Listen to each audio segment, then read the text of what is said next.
All right, welcome to The Explainer. Today we're jumping into a text it's one of the oldest and most profound pieces of writing on human suffering and faith you'll ever find. We're talking about the book of Job. So here's the thing. To really get our heads around this, we're not going to start with the book itself. Nope. We're going to start with the problem it's trying to solve. And it's a huge one. A question that people have struggled with in, every culture, in every age. You've probably heard this called the problem of evil, right? It's that huge mystery at the center of our whole story today. But the book of Job, it makes this so personal, it's painful. It asks, if you do everything right, everything, can terrible things still happen to you? And if they can, why? Who's to blame? These are the questions the book just shoves right in our faces. Okay, so our main source for digging into all this is, of course, the book of Job itself. It's this incredible poetic work from the Old Testament, but its origins, they're pretty mysterious. Seriously, we have no idea who wrote it, or when, or even where this mysterious land of Uz was supposed to be. A lot of scholars think it's one of the oldest books in the Bible, mostly because it never mentions things like the Law of Moses or even Abraham.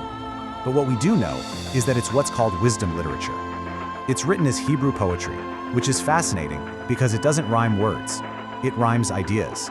And that's a big part of why its message comes through so powerfully, no matter what language you read it in. All right, let's meet the man at the center of this whole cosmic drama. His name is Job, and let me tell you, by every single measure, this is the last guy on earth you'd expect to see suffer.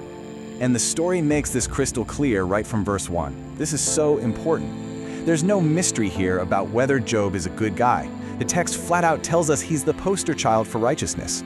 You have to understand, this is the foundation the whole story is built on. Okay, so he was a family man. He had 10 kids, 7 sons, and 3 daughters. And you have to remember, back in that kind of society, this was the ultimate sign that you were blessed, that you were secure. But his good fortune didn't stop there. His wealth was just staggering. It all started with a flock of 7,000 sheep, a huge source of food and wool. And then 3,000 camels. And you've got to understand, these weren't just for getting around. They were the engines of long-distance trade. Think of it like a modern logistics empire. And just to round it all out, add in 500 yokes of oxen for farming and 500 female donkeys. Oh, and a massive team of servants. So look, the point is this. Job wasn't just doing okay, he was the richest, most powerful, and most devout man in his entire part of the world. He had literally everything: the perfect family, incredible fortune, and unshakable faith. And then, in a series of just sudden, catastrophic events, everything is stripped away. His wealth, gone. His children, gone. And finally, his health is gone too. And that's when his friends show up. They're supposed to be there to comfort him, right? But their so-called helpful advice, it turns sour really fast. It becomes this awful barrage of accusations. And what's so fascinating here is how each of them gets it wrong, but in a totally different way. They're all convinced Job must have some secret sin to deserve all this. So you have Eliphaz, who basically argues from his own personal experience, acting like it's some objective truth for everyone. Then there's Bildad, who just leans on ancient tradition, this kind of cold, rigid thinking. And Zophar, he's the worst. He's just so smug and certain, basically telling Job he's getting exactly what he deserves. In the end, they all do the same thing. They blame the victim. But Job doesn't back down. He passionately defends his innocence, and he challenges not just his friends, but God himself. And then, at the very end of the book, God finally shows up. He speaks from a whirlwind, and he doesn't give Job a simple, easy answer. Instead, he offers this profound, totally world-altering perspective. So the book doesn't hand us some neat little formula for why suffering exists. It just doesn't. Instead, it teaches us how to relate to God while we're in it. And there are some key takeaways. First, it's not wrong to ask why. Job does it constantly. But, and this is the second point, where Job crosses a line is when he goes from asking a question to demanding an answer on his own terms. That leads us to the third big lesson here.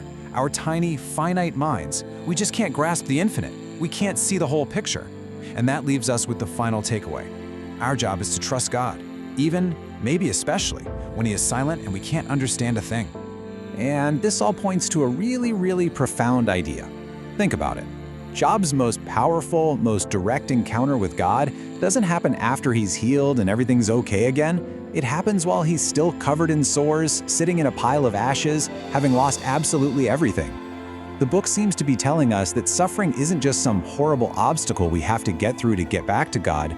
Sometimes it can be the very place where we meet Him. And this brings us to the final, razor-sharp question the book leaves us with. It really challenges the very foundation of faith. It asks, do we serve God for what He gives us? Is it a transaction based on getting blessings?